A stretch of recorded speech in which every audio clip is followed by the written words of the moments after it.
This icon displays your presence. There are a few ways that your presence can be changed. It will automatically update to unavailable when you are on the phone.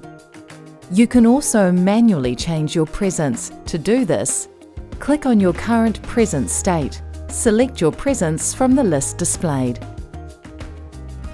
You can also set up future presence states which automatically update your presence based on specific days and times.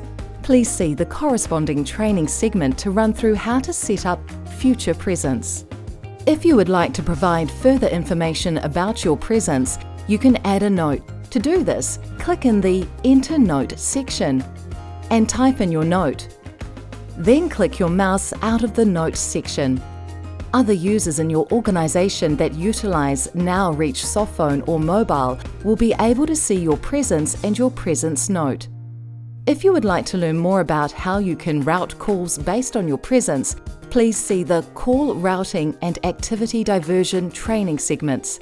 It is important to note if you choose any unavailable presence, which is indicated by this icon, that the standard call routing rules will send calls automatically to voicemail and may remove you from group ringing call flows.